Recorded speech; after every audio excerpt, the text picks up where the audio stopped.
अस्सलाम वालेकुम व रहमतुल्लाहि व बरकातुहू। नबी सल्लल्लाहु अलैहि वसल्लम ने फरमाया कि जब आप लोग अपनी ज़कात अदा करें तो अपने रिश्तेदारों में देखें।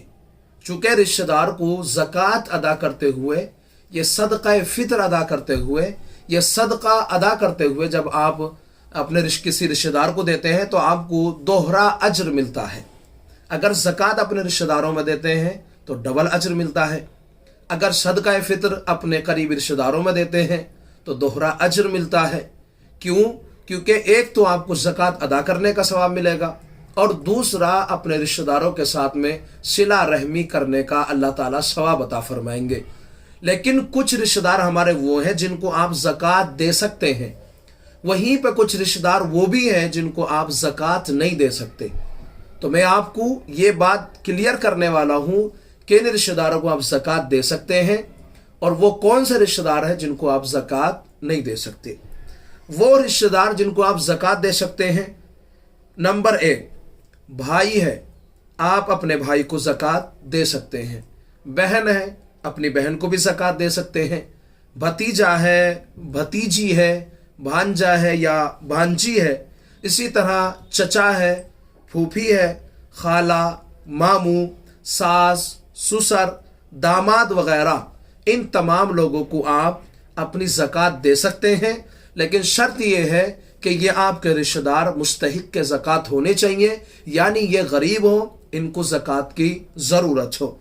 लेकिन ये बात यहाँ अच्छे से याद रखें कि ये हमारे वो रिश्तेदार हैं जिनको हम ज़कात तो दे रहे हैं, लेकिन शर्म की वजह से, इज़्ज़त नफ्स की वजह से ये ज़कात लेना पसंद नहीं करेंगे, या बाज़ लोग कर भी लेते हैं। लेकिन बेहतर यह है कि जब भी हम इनको ज़कात अदा करें तो हमारे लिए ये ज़रूरी नहीं है कि आप उनसे कहें भाई ये ज़कात की रकम है, नहीं, बल्कि जब आप उनको ये पैसे दे रहे हो तो उनके सामने ये क्लियर करना ज़रूरी नहीं है कि ये ज़कात की रकम है। हाँ, आपके लिए ये जानना ज़रूरी है कि ये हमारे रिश्तेदार ज़कात के मुस्तहिक हैं या नहीं। अगर ज़कात के मुस्तहिक हैं तो बग़ैर बताए भी आप इनको ज़कात दे सकते हैं, और बल्कि देना चाहिए, क्योंकि जब आप ज़कात का नाम लेंगे तो हो सकता है ये लेने से कतर आ जाए, मना करें। तो इसलिए बेहतर ये है कि ज़कात देते वक्त ये बताना ज़रूरी नहीं है कि ये रकम ज़कात की है।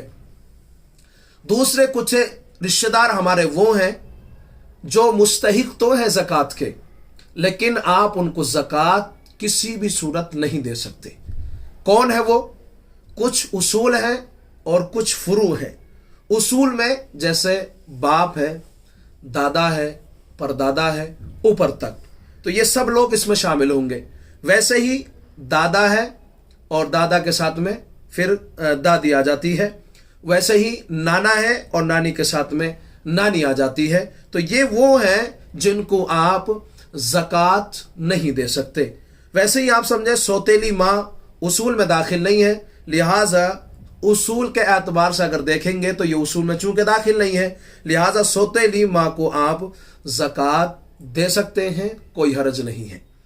वैसे ही फुरू के अंदर जैसे औलाद है, बेटा, ऐसे ही बेटी, पोता, पोती, नवासा, नवासी, आप इनको ज़कात नहीं दे सकते। वैसे ही शौहर अपनी बीवी को और बीवी अपने शौहर को अगर ज़कात देना चाहें तो ज़कात नहीं दे सकते। हाँ, अलबत्ता खुदा न खास्ता, अल्लाह ना करे, किसी औरत को तलाक हो जाती है, तलाक हो जाने के बाद में वो इद्दत भी कंप्लीट कर लेती है। इद्दत के अंदर जब तक है तो जब तक तो ज़कात नहीं दे सकता। लेकिन ये खातून अगर इद्दत मुकम्मल कर लेती है तो फिर अब ऐसी सूरत के अंदर ये चूँकि अब साबिक शौहर है, तो साबिक शौहर है लेकिन ये अब इसकी बीवी नहीं रही, इसके निकाह से बाहर जा चुकी है, इद्दत भी कंप्लीट कर चुकी है, लिहाजा अब ये शौहर अपनी इस गुज़िश्ता बीवी को ज़कात अगर देना चाहता है तो ज़कात दे सकता है। ये अब इसके बीवी के हुक्म में नहीं रही है, चूँकि ये इसके बीवी इसके निकाह से निकल चुकी है। तो ये चंद रिश्तेदार थे जिनको आप ज़कात दे सकते हैं और जिनको आप ज़कात नहीं दे सकते। वीडियो को शेयर करें, इस्लामी भाइयों तक पहुँचाएँ। अस्सलाम वालेकुम व रहमतुल्लाहि व बरकातुहू।